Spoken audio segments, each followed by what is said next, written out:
Okay, I'm going to start showing you some of how to get a little bit creative or practical, depending on what it is that you need, as far as editing how these backgrounds look. There's various reasons you might have to do that. If you want to change the color of a background, you like what the motion is, but you want a different color. If it's too busy and you need to kind of soften it up so that the text is a little bit more readable, there's a few things you can do. There's a lot you can do, but I'm just going to show you a few of the tricks that I do. So I'm going to take this one that happens to be up, holy, holy, holy. I've already dragged the image or the video into the background slide. I'll show you what the background slide is and all that sort of stuff when we talk about making songs. But what I'm going to do is right click on that background slide, that video, and I'm going to go to Media Properties. You'll probably see this again from where we had hit Set Thumbnail earlier. Here's how you can edit this sort of stuff. This is where it gets really creative. There are a couple of things you can do on each of these tabs, particularly these two. You can, if you just want a little bit more variety for whatever reason, you can flip them, flip the video. Most of the loop backgrounds don't have volume, but if you happen to have one that has volume, I noticed this on one of the things I had earlier, you can just drag that to 0. Should never be an issue for you. But play rate, if you have a song like Holy, Holy, Holy, relatively slow, if you have a background that is going crazy fast and you like the background, but you just want to adjust how fast it goes, you can adjust it here, faster or slower. Loop, I only ever have to change this if I'm using like a video for an illustration or something like that, so you should just be able to leave that on loop. Those are just some basic things that you can do. Here's a little bit more practical. I'll put it this way. On this next tab, we have all these sliders here. These are all different kinds of things that you can edit. There are really only 2 that I ever do. 3, I'm sorry. I can, if I click on Adjust Color, if I hit that checkbox, this sort of stuff will open up. The only thing I really ever do on here is adjust the brightness. This is where you can do that. If I want to make it darker, usually to make the text stand out a little bit more, I just drag it over. I'd suggest dragging rather than trying to type it in. It's a little bit sensitive. You don't have to be perfect, but that is where you can do that.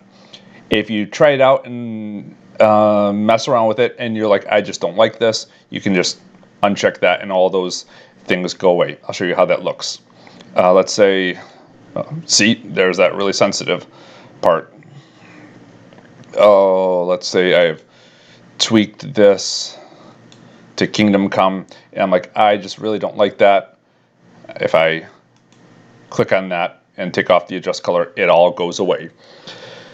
So that's, again, adjusting the brightness is the main spot where I do that, or the main thing I will use there. If it is really, really busy, as far as the background, and I can't read the text, or it's just too much going on, I will use blur. All I have to do is check that. This is usually the right amount. This 0.5, this default, works perfect. That way the text can stand out a little bit more. It's not quite so distracting. I'll uncheck that. The color filter is the last one that I usually use. Sometimes I'll mess around with the other ones, but color filter is, I'll click on that, and blend color, I'll just click on this yellow, or this white box here. And let's say I like the video, I like the motion, but I want it to be blue. So I will just choose blue. Or I want it to be crimson. A lot of choices here. This is all off the color list. Custom, if you want to do custom. Color list, simple enough for me. It's more Windows-esque looking. Usually I will do this if, like, certain parts of the worship service I want to have a certain color because I want to evoke a certain mood. That's where I'll do this, is in that color filter. And I'll just choose a different color. And then I can adjust it from there if I need with the other 2.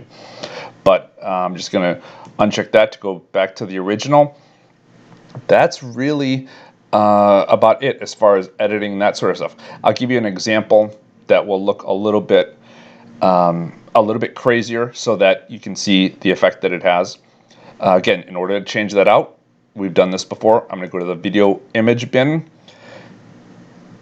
Let's choose something that's really pretty whacked out.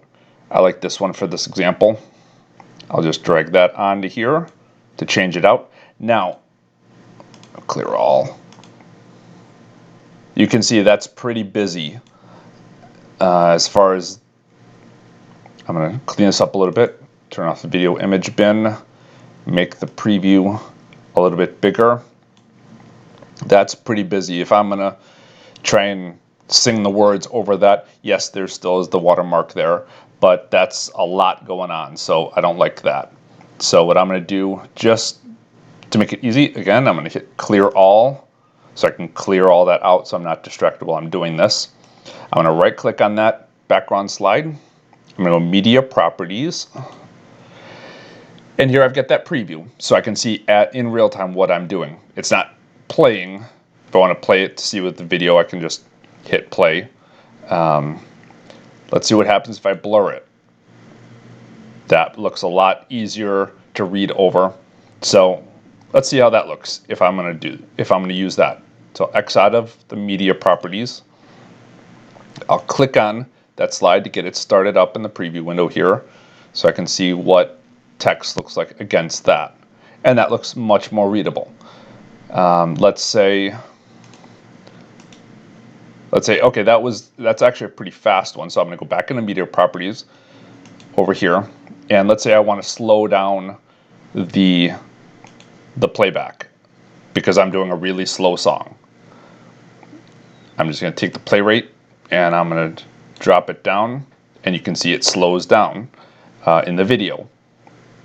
So I'm going to exit out of the media properties. I'll try it again. It's going a little bit slower.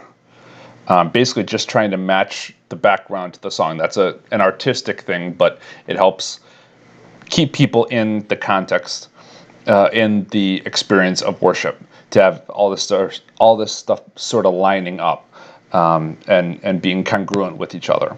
So that is how to adjust the background. Again, that is only the way I'm showing you here. It's only going to edit it for that one song. If I were to use that same background in another song, it would be the default, the same out of here. So I'm not messing this up, this original one up. I'm just adjusting it for this one song. So if I want to make different adjustments to a different song, I can do that.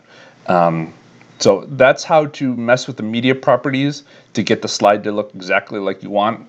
I particularly like the blur and darkening the brightness if I need to make it a little bit more readable, or the text to be more readable against it. Really, other than that, the rest is just artistic. Wouldn't worry about it too much. That's it for now.